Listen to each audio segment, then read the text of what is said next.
Waktu pertama aku cuma minta kamu fokus sama satu hal. Apa tujuan film ini? Hey, hey, hey. Selamat bergabung kembali di channel BB69.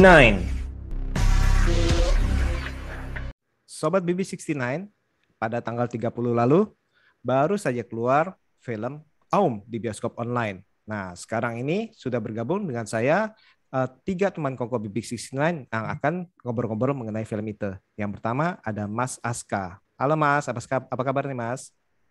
Halo semuanya, wadap. Aduh, banget. Ini kayak Miss Universe gini-gini nih, jangan-jangan nih. Biar kagak kalem aja dah. Nah, berikutnya ada Mas Rido. Apa kabarnya Mas Rido? Baik, alhamdulillah. Nah, yang terakhir ada Mas Bram. Gimana Mas Bram? Sehat? Sehat, mantap Mas Dewan. Terima Mantap, kasih ya. udah diundang lagi. Oh, pasti. Ini cowok-cowok lagi nih. Nah, hari ini nih kita pengen ngomongin film Aum. Harus pakai tanda seru soalnya, jadi harus keras ngomongnya ya. Nah, gimana nih?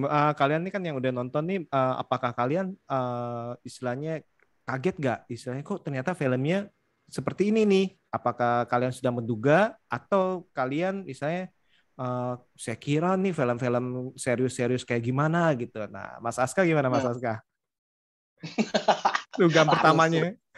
Oke, Aum itu awal-awalnya yang waktu material promosinya itu ini film seri tahun 98-an, 90-an lah, era reformasi gitu, dengan kamera yang jadul gitu.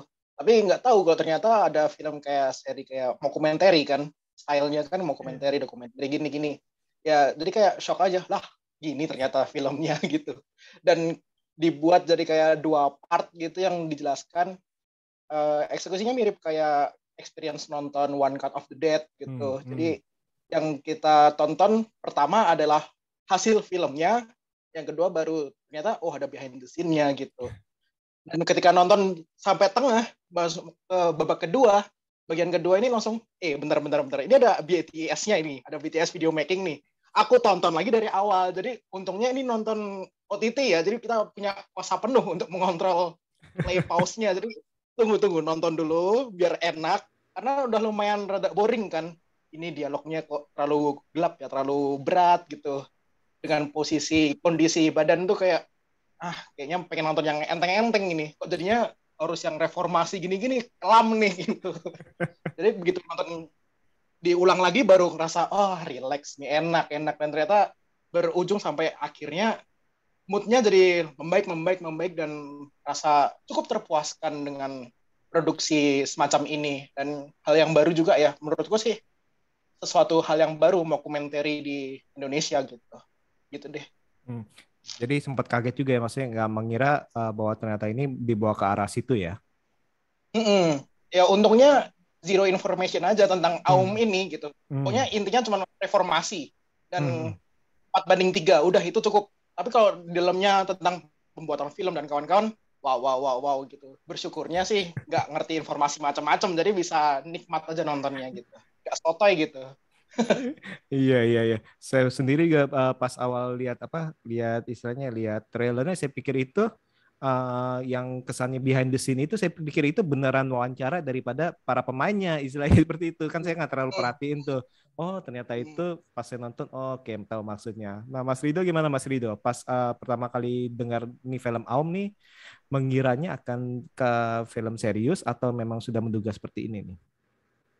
Dari awal tahu tuh, karena ngeliat trailernya kan Jeffrey Nicole tuh, ini Jeffrey Nicole yang main film soal reformasi, karena kan apa yang dijual sama bioskop online kan juga soal reformasi, soal pembungkaman, kan kayak mikirnya tuh udah kayak, wah ini udah kayak film di balik 98-nya Lukman Sardi nih, tapi dibuat lebih versi ke lebih down to earth banget lah, pokoknya kayak bukan budget yang gede-gede kayak film di balik 98. Terus pas nonton tuh 25 menit pertama kayak, iya nih bener nih, kayak gini nih, terus tiba-tiba lo kok tiba-tiba ada bikin kayak gini. Karena waktu nonton trailernya pun cuman yang dikasih lihatnya itu yang bagian Jeffrey Nicole doang, yang bagian the skin itu nggak sempat lihat sama sekali trailernya.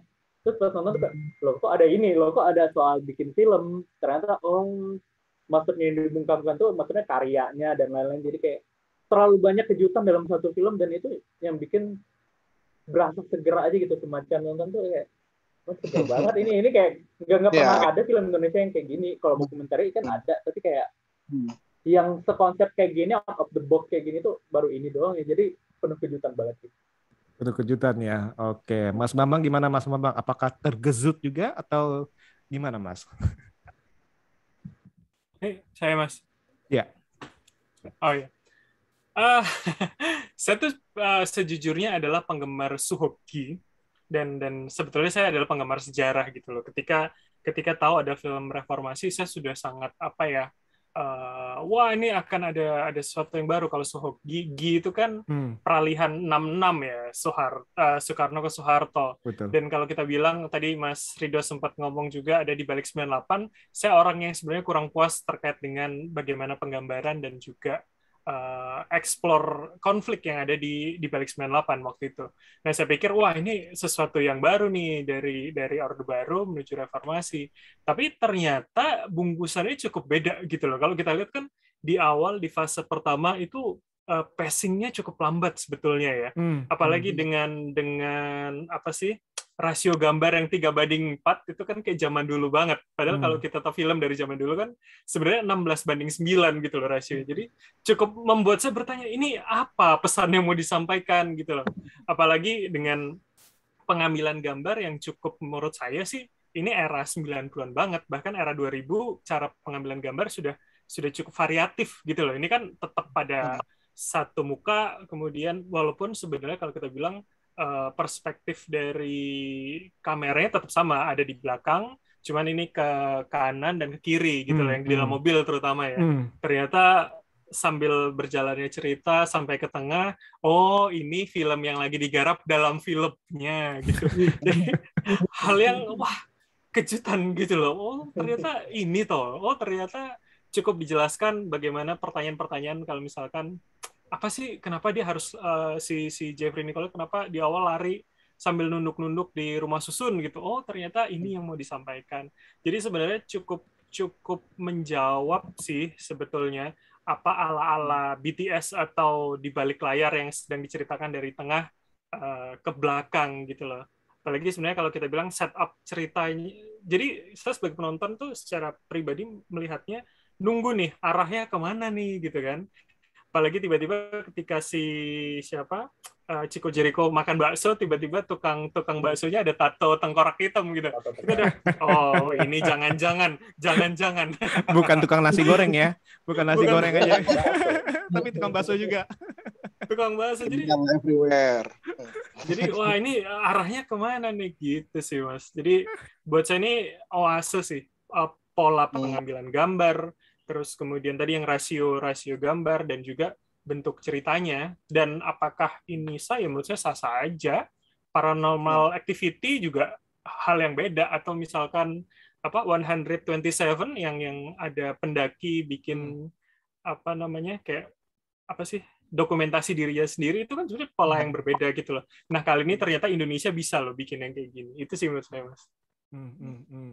Nah, ya benar sih, dalam arti kan kalau di awal saya pribadi mengira wah ini mengenai film mengenai reformasi, istilahnya cuma sepenggal kisah reformasi nih. Memang sekarang kan sudah banyak nih, entah kenapa ya 2 tahun ini ada beberapa film lah ya.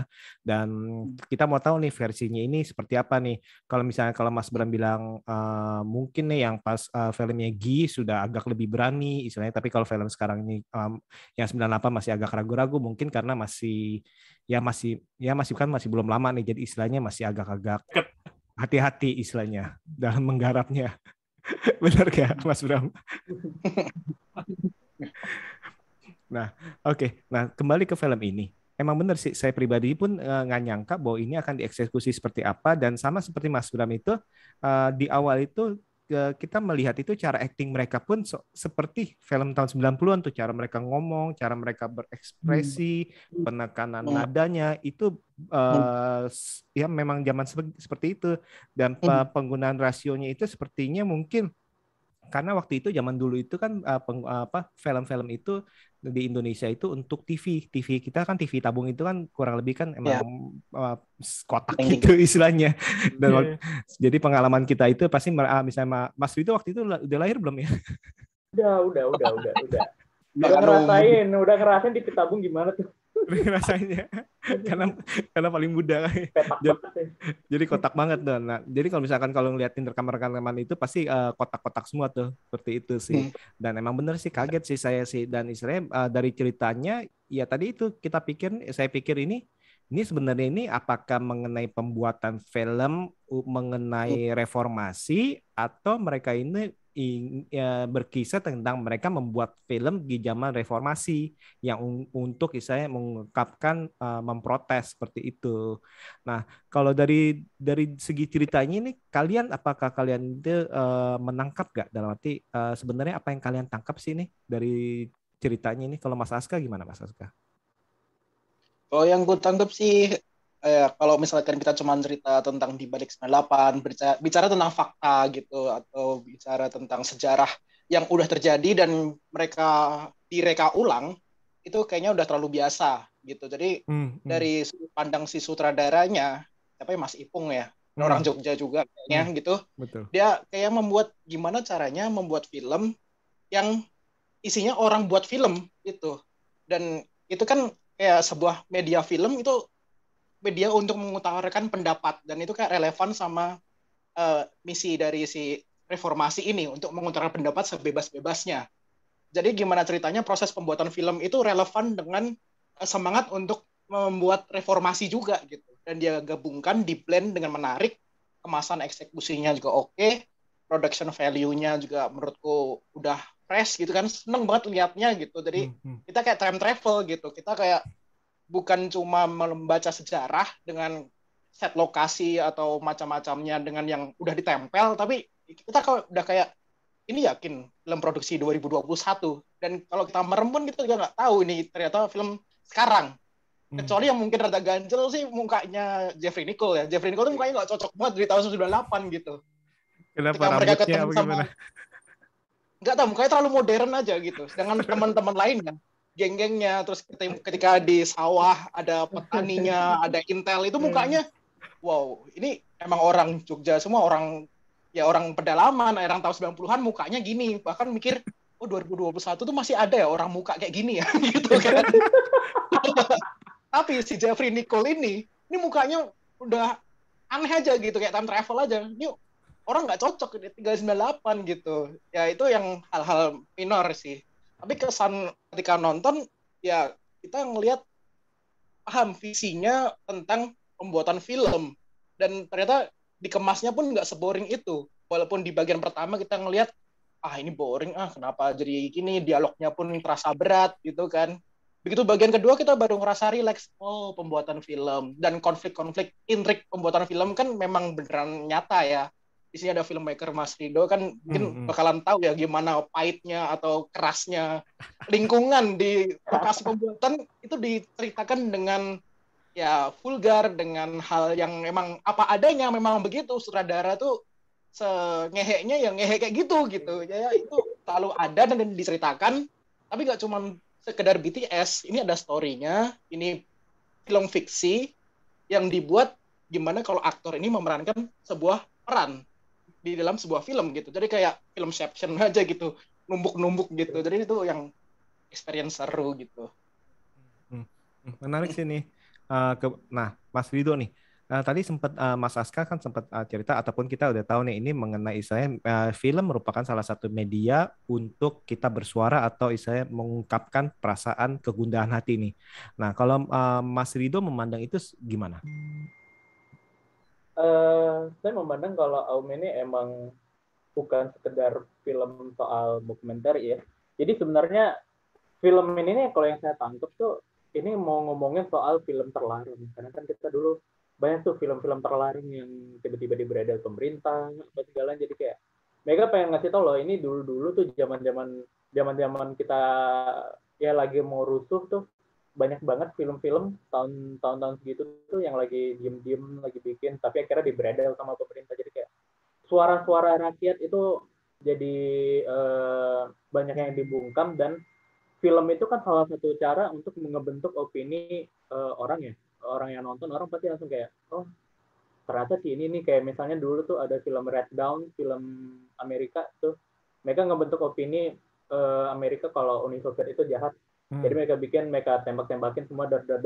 Itu oh ternyata Uni Soviet itu jahat ya. Jadi kayak bisa dibilang film itu bukan sekedar hiburan ya. Jadi memang benar-benar bisa ngebentuk opini, bahkan bukan cuma ngebentuk opini. Banyak juga kita ngebaca berita tuh kayak film mengubah hidup saya, film ini nih bla bla bla mengubah hidup saya segalanya. Jadi kayak satu hal yang saya tangkap adalah film Aum ini pengen ngasih tahu ke kita kalau suara-suara kita tuh masih dibungkam gitu, dan salah satunya adalah dengan ketika dibikin film ini, dan kelihatan kan waktu itu dia pas bikin kayak diam-diam jangan sampai ketahuan, jangan sampai padahal cuma bikin film, padahal cuma ngerekam acting, ya udah kenapa harus diam-diam.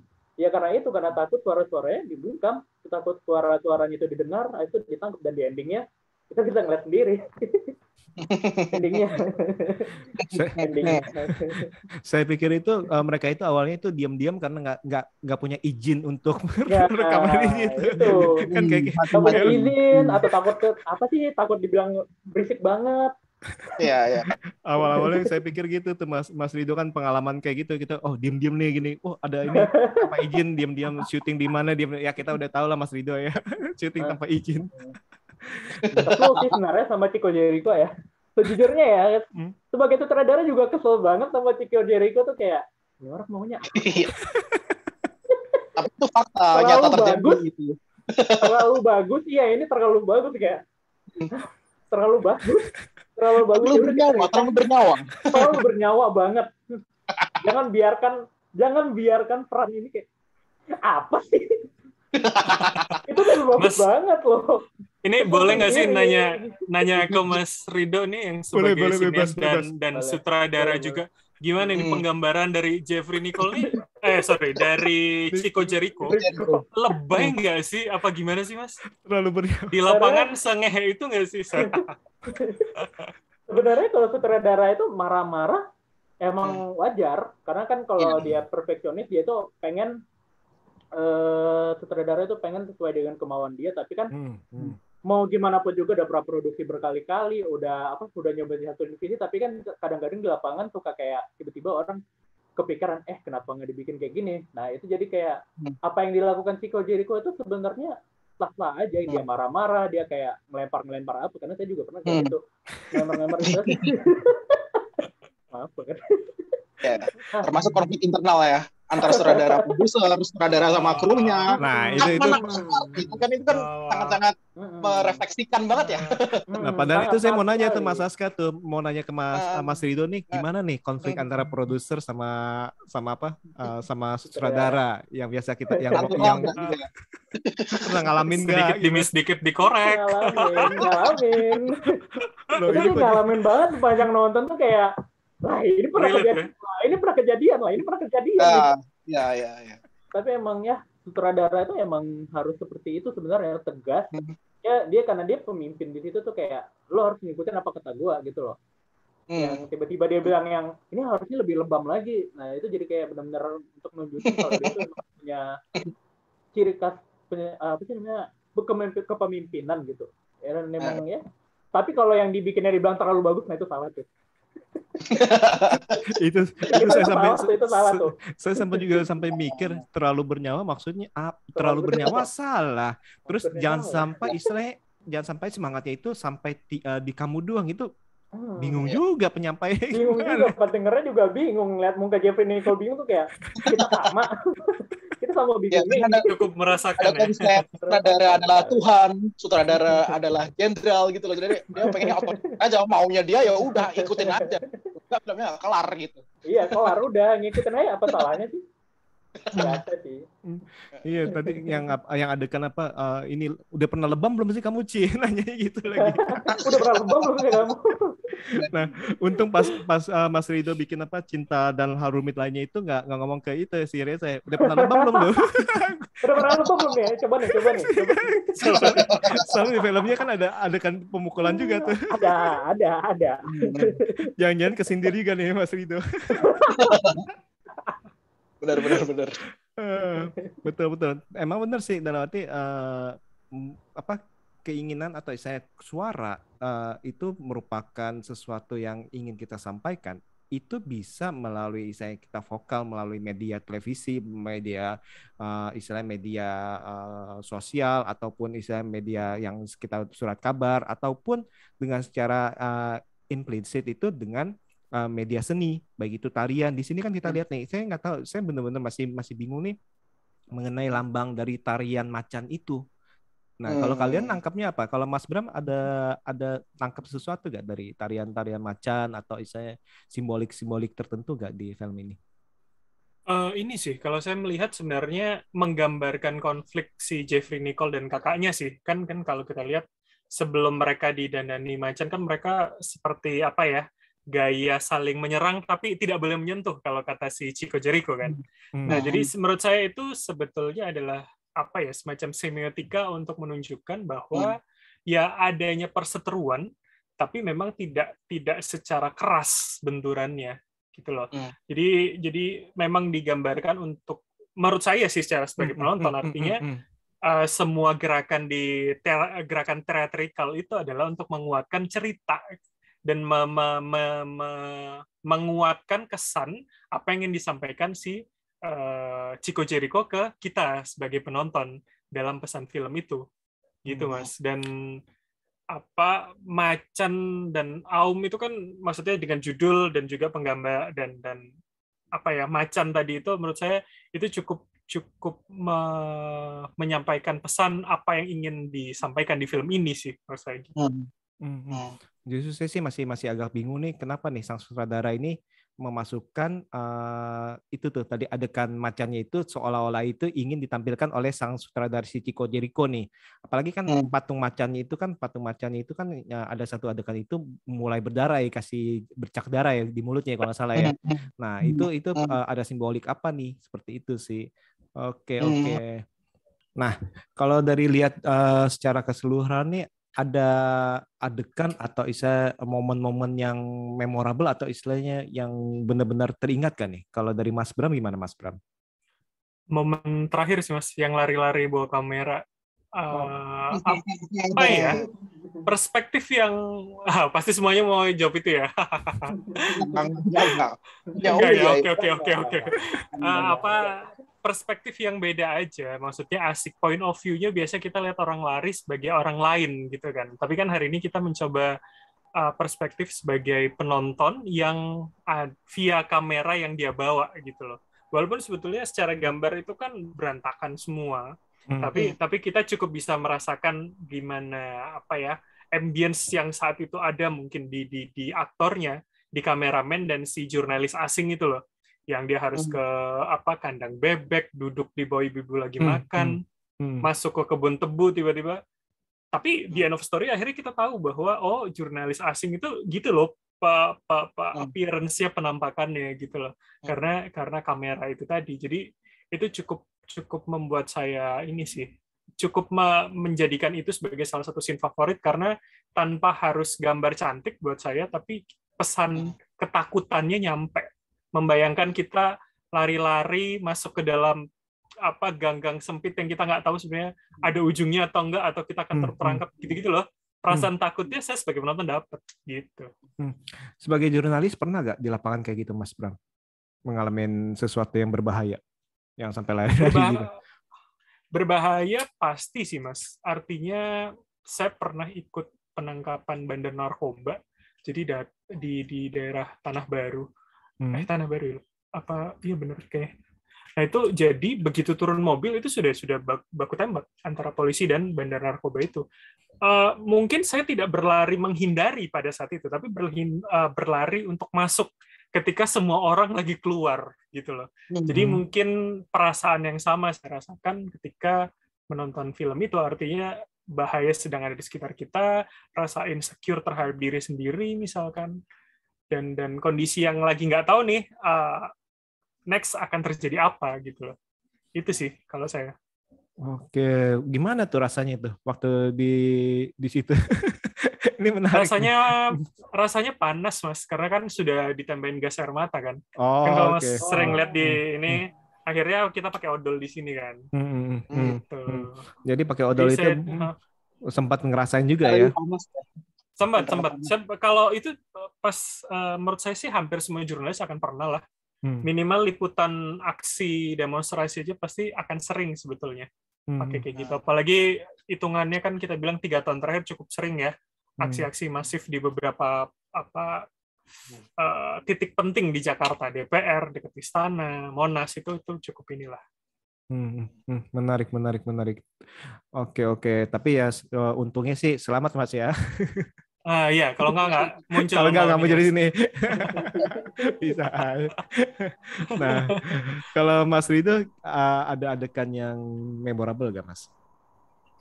Sebenarnya banyak ya, tapi kalau yang benar-benar memorable itu waktu Linda si produsernya itu lagi ditanyain sama orang sekitar lagi syuting apa, tayang di mana. Karena itu paling sering dapet. Kayak kita lagi sering dapet itu kayak lagi naik mobil mau ke lokasi, ini mau kemana, masuk ke lokasi syuting, syuting apa, syuting ini, tayang di mana, tayang di mana. Mau bilang layanan streaming, orang kan layanan streaming, TV ya, bukan layanan streaming. Jadi kayak menjelaskan yang seharusnya tidak dijelaskan. Iya, layanan streaming. TV mana tuh Mas, layanan streaming. Jadi kayak hal kayak gitu tuh langsung berasa pas bagian itu tuh kayak, ini sering banget nih. Relate ya. Sering banget, jadi kayak langsung kayak, ini deket banget nih saya. Jadi sampai sekarang masih kebayang itu kata-kata orang itu. Ntar kalau udah tayang kasih tahu ya Mas ya. Gitu. bukannya pertanyaannya kayak itu seolah-olah tuh pertanyaannya kayak dikopas dari orang-orang yang sebelumnya nanya ke saya gitu. Kayak itu semua sutradara pasti ngalamin ya. Ya paling benar sih mungkin paling pinter sih itu kali apa? Ya udah tugas kuliah. Cuma buat kampus nggak penting lah, nggak perlu nanya-nanya lagi. Beres kali.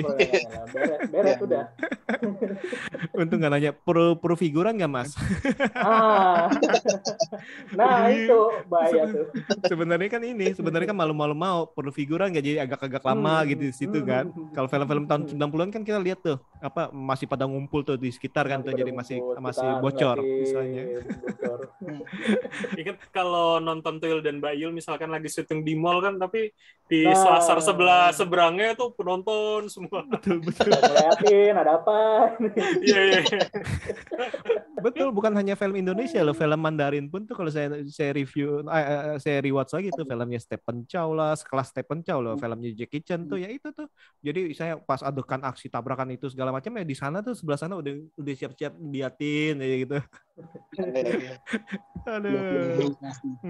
Jadi ini kayaknya ini dua orang nih relate dengan pengalamannya kali ya. Jadi saya otomatis ini bener-bener nih kayak menarik juga nih. Nah, Mas Aska, kita pengalaman sebagai penonton nih. atau sebagai aktor nih Mas Aska nih ternyata nih relate. Kalau bahas relate nih karena film ini setnya di Jogja juga, talent-talentnya orangnya juga kebanyakan dengan logat Jogja gitu, jadi kayaknya kerasa dekat gitu. Bahkan kebun binatangnya, ya ini mah dekat rumah gitu kan. Kenal ya? Kebun binatangnya kita paham, terus habis itu lokasi-lokasi di Bantul, kecuali desa-desanya kan mungkin Bantul banget ya, nggak tahu spesifiknya.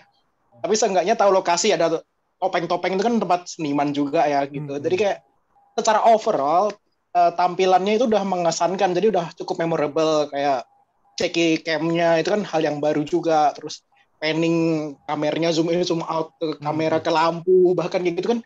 Wow, ini emang ya balik ke bahasan tadi time travel gitu jadinya. Tapi kalau suruh pilih mana momen atau scene yang mengesankan, karena awalnya mengira ini film yang yang reformasi, terlalu politik banget, jadi nggak berekspektasi bakalan ada komedi. Tapi begitu ada komedi, patahan komedinya itu pecah banget sih, nggak tahu kenapa ya. Jadi begitu waktu nunggu si macan itu ngaum di kebun binatang, itu kesannya, lah kocak banget ini natural banget ini gini gitu kan. Hanya mungkin kendala subtitle kalau mau ditarik kritisnya ya. Masalahnya ini terlalu lokal ini, kalau film nasional kayaknya susah ini untuk kita ketawa bareng-bareng sesama banyak orang daerah, ada orang kota gitu. Tapi banyak patahan-patahan lawakan yang nggak nyangka gitu. Apalagi waktu krunya mereka gibah, ngobrolin sutradaranya, ternyata direkam. Itu Ya, kan ya, ya. kayak dia awas sadar sama kamera kan, lupa tekniknya apa kayak third cam atau apa gitu, kayak lah kameranya nyala gitu kan, sangat natural gitu. Entah mereka dikasih skrip di film itu atau mereka hanya ngobrol biasa aja gitu dengan arahan udah kalian gibah aja ngobrol apa kayak gitu. Tapi semua jalannya natural, kamera movementnya juga rasa nyaman. Misalnya dari sini langsung ke Chico Jericho, jadi kita nyaman aja gitu, kayak kru ikut nonton dan kita jadi ngevlogin orang-orang syuting gitu loh. Jadi wow, asik gitu. Itu sih experience dan banyak scene-scene yang menyenangkan ketika vlogging dan lawakan-lawakannya lah. Lokal banget gitu. Jadi kayaknya wow, ini nih goblok-gobloknya gitu. Nah, itu emang perlu tuh Mas Rido tuh, kayaknya perlu ada satu orang yang megang kamera untuk behind the scene tuh. Misalnya lu terserah lu nangkep behind the scene-nya apa gitu ya Mas Rido.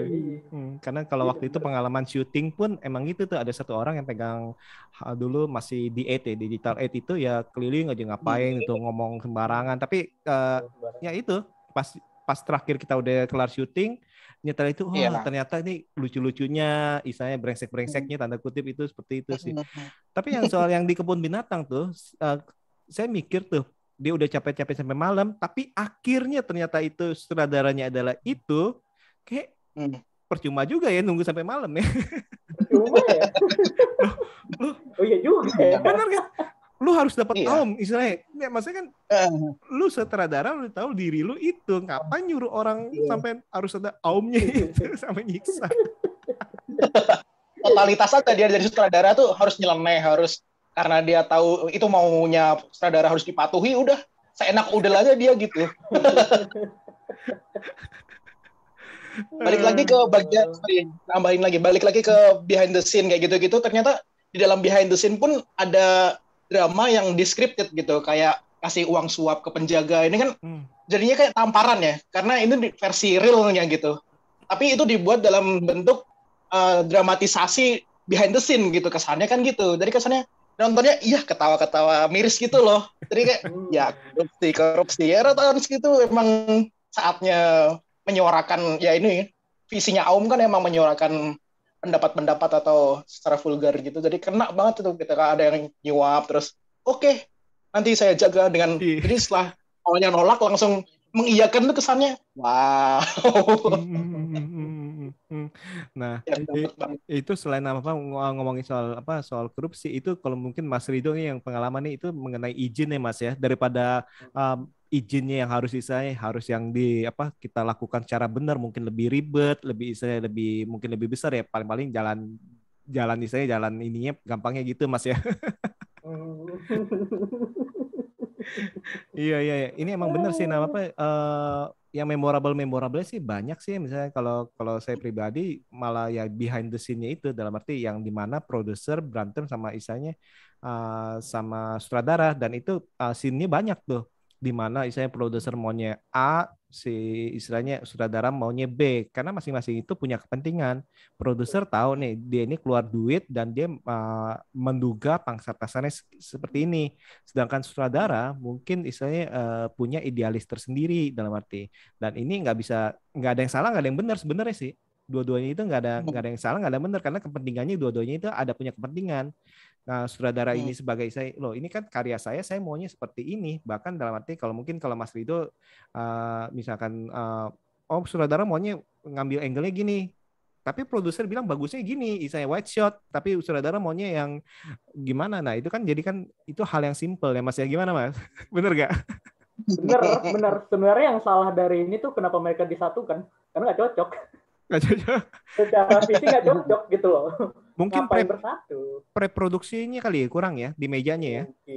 Mungkin sih, soalnya mikir kayak kalau nggak cocok ngapain bersatu ya. Atau mungkin emang sengaja supaya digrecokin, dalam arti supaya saya visi daripada sang sutradaranya itu supaya ya film ini gagal, dalam arti jadi ada ototnya seperti itu. Konfliknya ya. Nah, kalau Mas Bram nih menonton film ini, pesan-pesan yang didapat apa nih Mas? Pesannya jelas ini sih Mas. Artinya kalau kita biasa menonton soal 98 atau peralihan rezim itu kan pasti di pusat kekuasaan, artinya di Jakarta. Tapi film ini membuat saya melihat ada perspektif lain loh. Ternyata satu, ini kemudian dilakukan di daerah, terus kemudian di Yogyakarta, kemudian kedua, biasanya kan yang kita tahu kalau misalkan soal kayak gini, itu core utamanya adalah teman-teman aktivis misalkan, atau teman-teman yang melakukan aksi. Tapi ternyata di momen atau di kondisi yang se-crowded 98 misalkan, secara sosial kita sudah ambruk, ekonomi ambruk, ternyata orang melakukan perjuangannya dengan jalan masing-masing gitu loh. Hari ini kemudian teman-teman yang di situ, teman-teman yang ada di film itu ceritanya membuat film gitu kan dengan kamera dari saudaranya yang lagi keluar negeri, melakukan dengan apa yang dia punya gitu. Artinya perjuangan tuh bisa dilakukan dari mana aja loh. Dan ketika hari ini kita mengklaim keberhasilan reformasi, jangan kemudian hanya diklaim itu keberhasilan mereka-mereka yang di Jakarta atau mereka-mereka yang demo, mereka berdiskusi. Tapi ternyata banyak elemen lain loh yang sebetulnya juga ikut turut berjuang. Artinya ini memberikan perspektif lain, nilai lain buat saya bahwa ya lo mau berjuang bisa dimanapun, apapun yang lo lakukan juga akan punya andil dalam mau itu berhasil atau enggak sebetulnya. Itu sih value-value yang saya dapetin sih kayaknya dari whole movie gitu, Mas. Menarik. Kalau Mas Aska gimana, Mas Aska? Ada tambahan nggak? Bener banget yang diomongin Mas Bram tadi, langsung respect. Wow. Yang bener juga sih. Jadi ya suara reformasi itu nggak cuma dari suara mahasiswa atau aktivis yang teriak-teriak bakar ban doang gitu.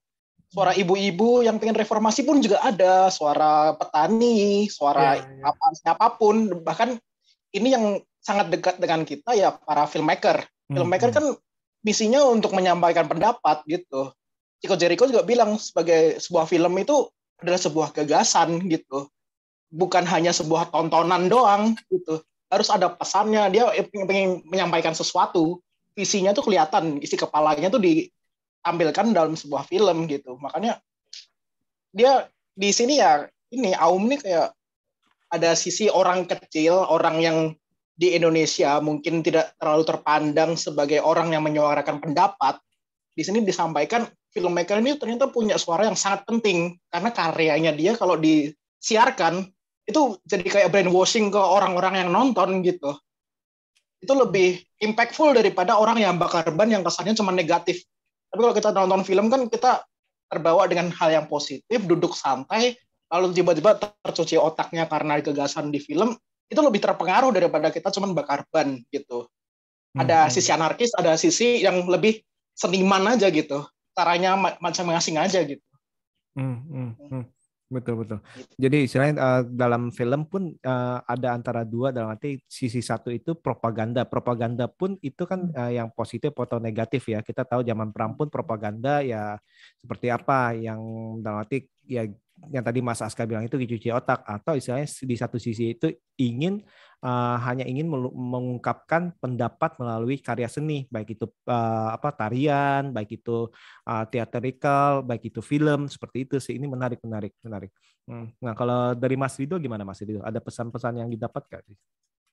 Pesan yang saya dapatkan dari film Aum itu adalah kita tuh dikasih tahu kalau film itu bisa sekuat itu, sampai semenakutkan itu, sampai pemerintah bahkan menangkap mereka yang bikin film terlarang ini. Padahal yang kita lihat kalau orang-orang sekarang kan mikir kan ya udah film sebagai hiburan, film sesuatu yang ringan, tapi ternyata film tuh bisa sampai semenakutkan itu, sampai orang-orang sampai mereka tinggal diam-diam apa segalanya, bahkan sampai pada akhirnya mereka semua ditangkap. Jadi kayak benar-benar apa yang saya dapatkan di sini tuh emang dia tuh nunjukin kalau film itu bisa sekuat itu loh, berpengaruh itu loh, semenakutkan itu loh bagi pemerintah sampai mereka mau menurunkan pasukan rahasia mereka tuh untuk nangkepin mereka satu-satu tuh benar-benar. Jadi kayak ternyata film itu benar-benar kita sepowerful itu ya kalau di mata pemerintah, bukan sekedar mereka anggap sebagai tontonan mata untuk pembunuh waktu doang. Ternyata emang sekuat itu. Kalau itu sih kalau dari saya yang saya tangkap ya jauh ini. Dan juga emang filmnya itu emang mau ngeliatin kalau ya proses bikin film ya ribet. nggak segampang kayak cuman kayak ngambil kamera udah rekam, enggak, emang untuk ngeliatin ya bikin film tuh susah kayak gini loh susahnya, apalagi di era serba terbatas, kamera cuman handycam satu, nggak ada monitor, syutingnya diam-diam, krunya dikit, segalanya apa pilih sekali kayaknya. Tapi itu relate itu kalau syuting pakai high-end atau handycam waktu itu ya udah percayakan kepada kameramen, ya udah siapa kameramennya udah. Ya udah kita nggak bisa lihat, kita cuma lihatnya pas udah jadi gitu. Jadi kayak benar-benar ngeliatin tuh seberapa ribetnya banget bikin film. Ya ini kita liatin sekarang, kok jangan cuma sekedar ngebajak doang. Benar, sepakat. Jadi bener ya kalau misalnya kalau ada yang ngoceh, emang lu bisa buat film gitu ya? Nah itu kayak Mas Rido nih kayaknya. Oke. Nah kalau dari semua karakter yang ada, yang misalnya yang paling berkesan dari kalian yang mana nih, Mas Bram? Chico Jericho sih Mas. Walaupun sebetulnya kita awal kan akan Jeffrey Nicole nih gitu kan, anak muda kayaknya dia yang sangat berapi-api, sangat representasi dari Aum gitu loh kalau di awal ya. Tapi ketika nonton ternyata kunciannya ada di dia, ada di siapa, Chico Jericho gitu loh. Sudah sutradara, orang yang troublemaker, ternyata dia agen, double agent gitu loh. Jadi maksudnya berat banget sebenarnya perannya core dia dalam cerita ini gitu loh. Mantap betul. Nah kalau Mas Aska sama aja deh. Soalnya Jeffrey Nicole juga awalnya scene pertama Jeffrey Nicole biasanya kalau scene pertama ini pasti menggambarkan tentang dia gitu. Ternyata itu kan proses pembuatan hasil dari filmnya ya.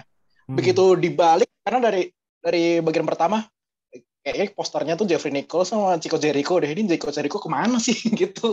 Ternyata di balik itu langsung ada Chico Jericho dan mulai ambil alih semuanya. Jeffrey Nicole cuman kayak boneka doang di sini, kayak ya, aktor yang menjadi aktor kan di sini.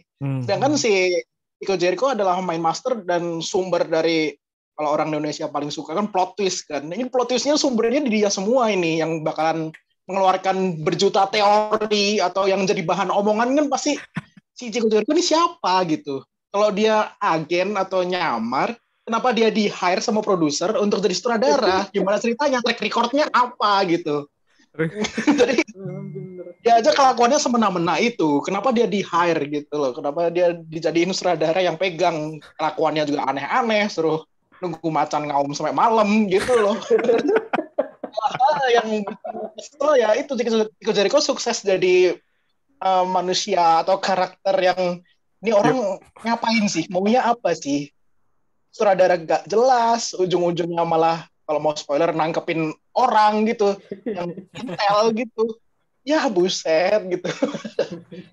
Penuh tanda tanya dan surprise aja di ending gitu. Tapi memang benar sih karakternya itu yang pasti akan dibanyak diomongin, misalnya segala tingkah laku si karakter si Chico si Panca ya, si Chico Jericho ini sih. Nah, Mas Rido gimana Mas Rido? Saya sebenarnya lebih seneng ke sound recordisnya sih, gara-gara dia harus karena emang ngalamin nih waktu kemarin juga syuting serial yang Cinta dan Hal lainnya itu lain yuk, karena ada adegan kereta harus lewat, ya udah kita tungguin nih kereta sampai lewat nih. Kalau kereta nggak lewat nggak ini nih. Jadi kayak langsung berasa kayak ini karakter favorit banget karena dia emang yang bikin pecahnya itu di dia. Kalau yang lain kan serius, dia tuh kayak pecah banget. Jadi kayak kita sepanjang nonton tuh ada ketawanya itu di dia.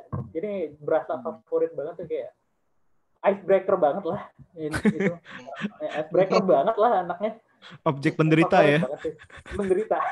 Objek penderita. Menderita tuh paling asik emang. Bukannya apa yang bagian setting tuh yang soal diomerin yang sampai terakhir itu backgroundnya jatuh kubrak terus yang itu lawakan paling nggak terduga di film ini tuh. Itu kubrak banget. Saya rasa tuh ya aktor yang jadi polisi itu Intel juga tuh, soalnya marah-marahnya itu ala Intel tuh. Marah-marahnya meyakinkan banget. Aduh, ternyata aktor-aktornya ada Intel juga tuh ternyata tuh. Aduh. Iya ini emang ini satu film nih emang yang bisa bilang ini bukan hanya plot twistnya aja tapi istilahnya dari kemasannya itu cukup istilahnya cukup berbeda dan ini dia nih yang segar nih yang tadi kalian bilang ini ya ini yang membuat film ini istilahnya serius dalam arti film ini emang serius pesannya serius dan tapi cara mereka menyajikannya ini dengan cara yang lain dengan cara yang cukup ringan bisa membuat kita tertawa tapi nanti di satu sisi itu membuat kita bertanya-tanya nih nanti oh iya benar juga ya karena untuk kita bersuara ini kita bisa berbagai macam cara nih kayak tadi Mas Bram, Mas Aska, Mas Ridho bilang nih dengan caranya masing-masing dalam arti nah sebelum kita tutup nih dari kalian nih kira-kira kenapa nih orang-orang atau sobat BB69 nih patut mencoba menonton film Aum ini? Dari Mas Aska? Experience-nya sih. Ini satu kali experience yang satu kali tonton puas gitu. Mungkin kalau kita rewatch lagi experience-nya akan beda karena kita ekspektasinya nggak ada. Kita tonton dari awal kemasannya seperti apa mungkin agak boring, tapi tunggu dulu aja gitu. Nanti momen-momen ke belakang itu kita akan merasakan nikmatnya gitu. Kayak pahitnya dulu nanti lama-lama manis kok. Lama-lama kita suka kok. Tiba-tiba ada kejutan, ada rasa lah kok lucu. Loh kok ini kan sungguh-sungguh kita nggak menduga dengan material posternya seperti apa yang kayaknya serius banget. Ini ini aktivis, ini kayak gelap banget gitu. Kayak kritik banget ini filmnya. Wow. Jadi film Aum ini harus kalian tonton dengan tanpa informasi apapun, tanpa riset apapun. Kalian nikmati pengalaman menonton awal mungkin akan terasa boring, tapi begitu kalian melihat ke belakang, kalian akan mendapatkan sensasi yang luar biasa, banyak rasa-rasa unik menarik. Jadi kayak nano-nano kan. Kita berharapnya mungkin ada manis doang, tapi sorry sponsor, tapi tiba-tiba ada asin, ada pedas gitu, banyak kejutan-kejutan di dalam situ. Jadi kalau kalian mau nonton dengan tanpa informasi akan lebih menyenangkan. Dan kalau misalkan kalian mau nonton ya lebih baik jangan nonton review orang dulu lah, dan nonton dulu baru kita diskusi di sini. Itu aja sih. Jangan diulang lagi. Oke. Nah kalau dari Mas Ridho gimana Mas Ridho? Dari saya ngerasa kenapa orang Indonesia harus nonton film ini karena yang kita tahu orang Indonesia tuh pertama suka ngeluh ya film Indonesia kayak gini-gini aja, formula kayak gini-gini aja, cintaan apa segalanya. Nah, film ini tuh menggebrak banget formula-formula yang udah dikeluhkan sama kalian gitu. Kalian mengeluhnya film Indonesia tuh selalu kayak gini, cowok ketemu cewek ya jalan apa segalanya, atau film action yang ya kita tahu film action ada orang yang mati terus aja dia balas dendam, hal yang kayak gitu. Jadi kayak film ini tuh menggebrak semua formula film yang udah pernah kita lihat di Indonesia. Dan memang semua orang harus nonton supaya nggak ngomong lagi film Indonesia tuh gitu-gitu doang. Bener. Ini ya. Ini dia jawabannya yang kalian cari-cari saudara-saudara. Film ini tuh benar-benar menggebrak apa semua yang sudah-sudah lah. Itulah kenapa kita harus menonton film Aum. Mantap. Nah, kalau dari Mas Bram gimana Mas Bram? Nostalgia sih nonton film ini sebenarnya. Melihat tayangan dengan rasio 3:4, melihat Jeep digunakan sebagai mobil gangkan. Kalau kita lihat zaman dulu biasanya Jeep mobil penculik. Di awal itu kesan yang saya dapatkan. Tapi artinya dengan mobil itu kan kesan seramnya dapat ya di awal-awal. Jadi terus bagaimana kita lihat baju-baju yang mereka gunakan. Jadi buat saya recall memory banget sih. Kita itu kayak balik ke zaman nonton ini loh, Lupus Millennium, zamannya dimainin Irgis sama Mona Ratuliu kan baju-bajunya masih kayak gitu ya. Nah itu buat saya kenapa film ini harus ditonton. Paling tidak mungkin ini adalah gambaran sedikit dari kejadian ya 20 tahun yang lalu lah, bagaimana kondisi masyarakat di 20 tahun yang lalu itu Mas.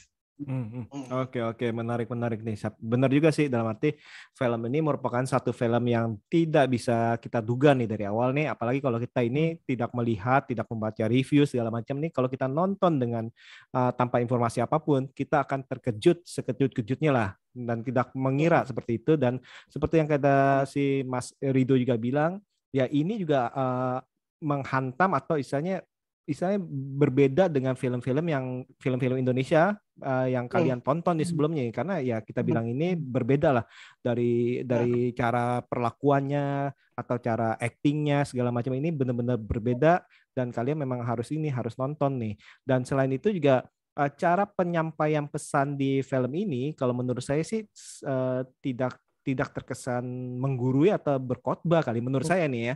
Dan nanti ya lepas-lepas aja kita arti dengan candaan, dengan misalnya dengan ngomongan yang biasa, dengan ketakutan, dengan nggak ada yang atau tadi itu dengan sogokan yang duit salam tempel istilahnya, salam tempel. Nah itu nggak digambarkan dengan segala pengajaran-pengajaran yang biasa kita lihat seperti itu sih. Jadi ini ditonton dengan nikmat, istilahnya duduk aja dan nikmati aja seperti itu. Oke, nih. Thank you banget nih Mas Aska, Mas Rido, Mas Bram nih bisa ngobrol-ngobrol, bisa ketawa-ketawa bareng dari pengalaman dari Mas Rido sebagai saudara, Mas Bram dari sebagai wartawan, Mas Aska dan saya sebagai penonton.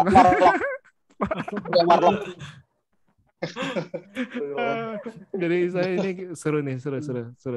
Oke, sekali lagi nih terima kasih banget nih. Semoga di lain waktu kita bisa ngobrol-ngobrol lagi tentunya dengan tema berbeda. Oke, see you.